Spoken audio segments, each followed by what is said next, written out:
بسم الله الرحمن الرحيم والسلام يا أمة الصوماليات مeel kastoo ay ku nooshahay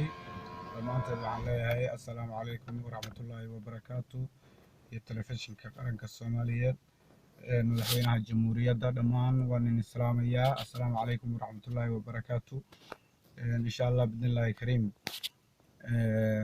waxaan aad iyo aad ugu mahadcelinayaa madaxweynaha jamhuuriyadda doolarka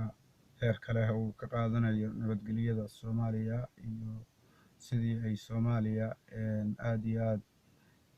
ugu fariisan lahayd cagaheeda iyo wax kasta oo Soomaaliya haysta siduu uga dulqaadi lahaa ayuu had iyo goor ku jiraa insha Allah madaxweyne abaalkaasna waa lagu hayaa ummadda Soomaaliyeed waa ku haysaa insha Allah taariikhda meel fiican ayaa kaga jidhaa meel aad iyo aad u qaali ayaa kaga jidhaa taariikhda Soomaaliyeed madaxweyne Soomaaliya madaxweyne kula mid ah maanta ma soo marin xilka ilaa madaxdii isbedbedelaysay mudane madaxweyne waxaanu leenahay soo noqo waanu ku leenahay insha Allah ducada ummadda Soomaaliyeedna waa arkaysaa mar walba garabkaaga ayaa la taagan yahay mudane madaxweyne aad iyo aad baanu kugu mahadnaqaynaa inta aad tanaasushay inta aad macnaheedu ummadda Soomaaliyeed ka badbaadisay dhibaatooyin ay la soo doonteen dad mucaarada oo cagaha haya ummadda Soomaaliyeed oo raba inay god ku ridaan ayaa ka qabatay madaxweyne waxaanu ku leenahay guuleyso madaxweyne dad xun oo aan ku gaari karin baa wax kaa sheegaya madaxweyne dad burubur ku soo koray oo tuugnimo ku soo koray oo rabaha qalalaasaha inay ka faa'iidaystaan baa jira mudane madaxweyne dadkan ma rabaan dadka qaarkiis ma rabaan in dowlad Soomaaliyeed oo la aqoonsan yahay ay dhisanto mudane madaxweyne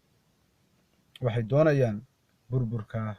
inay ku qabtaan xilka Soomaaliya balse maantay haday dhalato dowlad Soomaaliyeed oo la aqoonsan yahay oo xoog leh waxay noqonaysaa dadkii Soomaaliya wax ka kharabi jiray in la qabto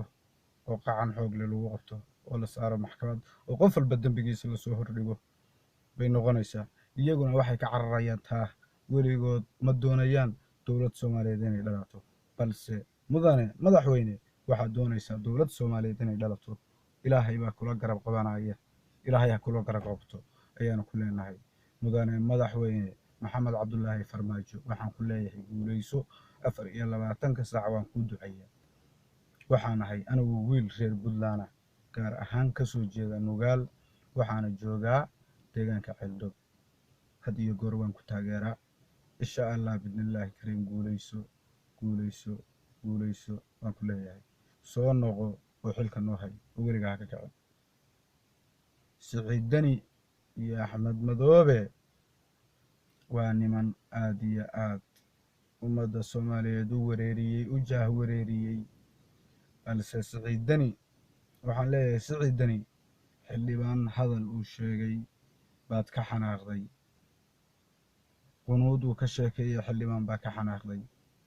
sidee baad noqon lahayd farmaajo kale haddaad tahay oo mahad salaad 24 saac uu caayayo 24 saac uu wax ku tuurayo 24 saac ugu fowdaynayo golaha baarlamaanka sidee noqon lahayd hama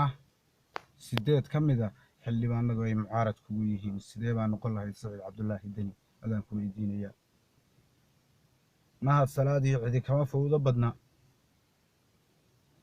iyo gabankii hebelka Filimbi iyo islaantii dabeertahayd oo qaylinaysay cidi kama fowdo badna balse adigu waad booyin lahayd haday kuwaas xildhibaan ku yihiin Daniyow taasaan ku leeyahay laakiin farmaajo isagoo aan laga dareemin maba xanaaqaba farmaajo maba xanaaqo